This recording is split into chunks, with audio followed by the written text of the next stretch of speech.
Welcome to my channel, Boo Snakes and More. Today we're going to be talking about 7 classic arcade games that need a comeback. So please like this video and subscribe to the channel and for more videos like this. Also watch my other half channel, A&A Snakes and Stuff. My youngest son's channel, Henry's Toys and Games.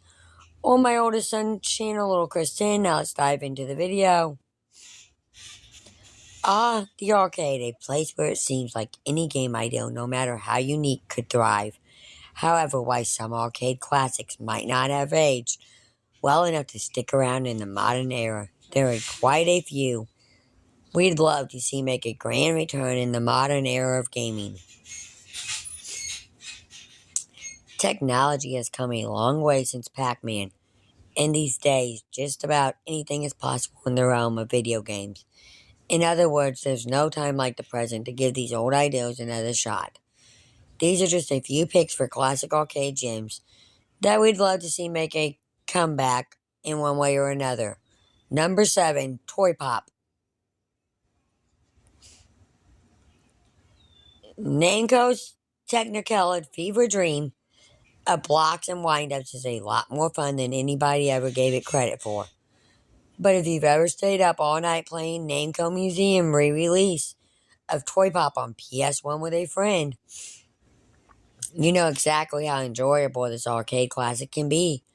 What really makes the game feel well-rounded is a wide variety of creative toy-themed weapons and enemies. While you could simply slap all that into a modern live service Wave Survivor game and call it a day, we'd much rather see a Toy Pop rival focused on couch co-op between two players in a short, fast-paced adventure in the same vein as the arcade original. Number 6, Rally X.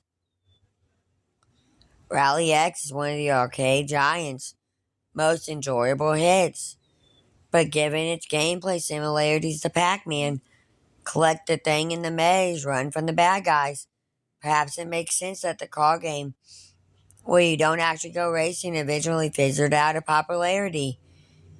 We say it's time to burn cartoon rubber again, though, and we'd be more than happy to do it in a hyper-colorful arcade-style arena with power-ups, open wheels, and of course, or slick spin-outs.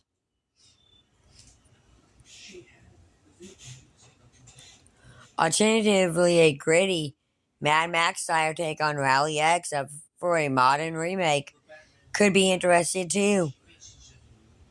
But if Bomberman Zero taught us anything, it's that the cartoon style the original is known for is probably the best way to go. 2D effects with 3D models and environments, like what you see in Hi-Fi Rush, would do wonders to bring this classic rally back into the race. Number 5, Sinister. Has how anybody would go about doing this, we don't know, but someone somewhere needs to take a good long look at Sinister and figure out how to bring those vile screeches into the modern era. Sinister made waves back in the day for its use of voice acting, and good voice acting at that, with players everywhere screaming just as loud as its typical character as they first made their way through this interstellar nightmare. Looking at the top-down space shooter where you must do everything you can to prevent the birth of Sinister himself, it's hard to imagine how exactly a remake or reboot would work. That said, we still want Sinister back in the limelight, and if and when he does reappear, all we ask is to hear him scream, "I am Sinister, beware I live." Number 5, Mappy, Little Mouse, Big House.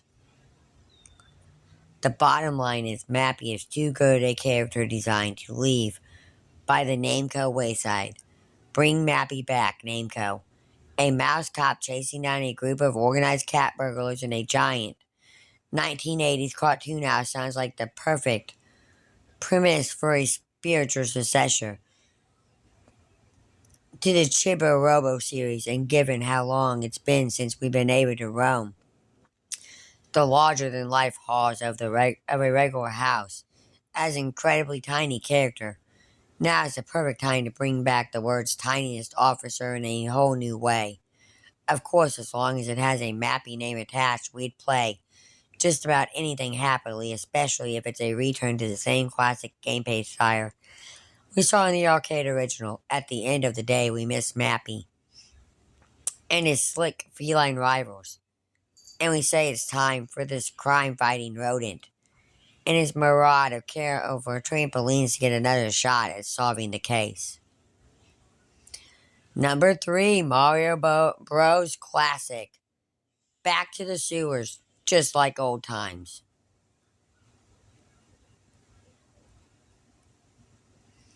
Okay, hear us out on this one. Yes, Mario is still around. And yes, Super Mario is one of gaming's most profitable modern series. But the key word here is super.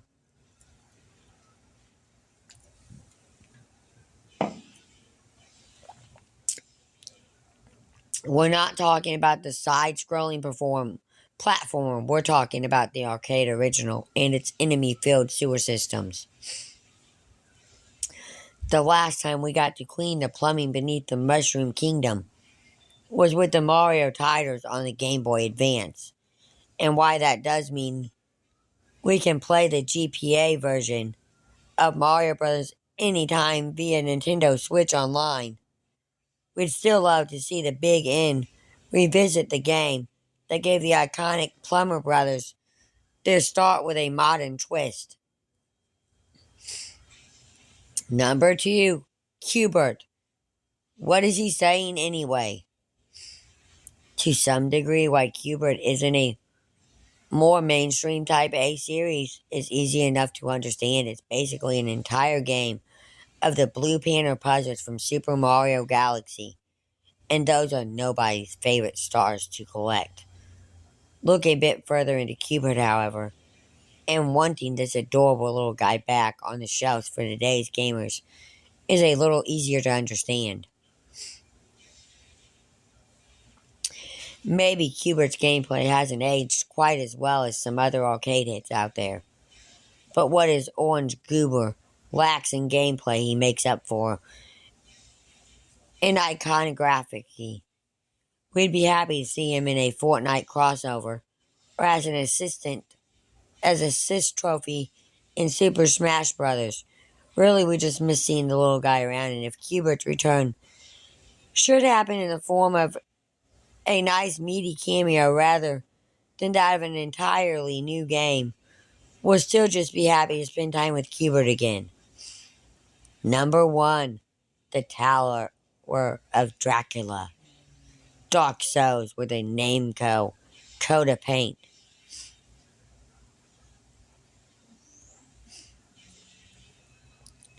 A classic example of limitations holding a game back, Namco's Tower of Dracula is absolutely worth bringing back for a modern AAA Souls-like game.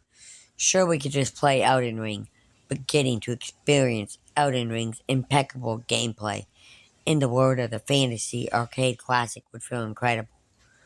And we can't help but hope that one day we'll get to play the game arcades in the 80s couldn't give us, but that the folks at Namco definitely wanted to make. Looking at the in-depth story Tower of Dracula had written for it, including the entire anime series made for its anniversary, it seems a shame that the hardware back then wasn't just a little better, because it's clear this game wanted to be much more than just a dungeon crawler, and we say it deserves a second chance to show us what it can do. Thank you for watching this video, and peace out till the next one.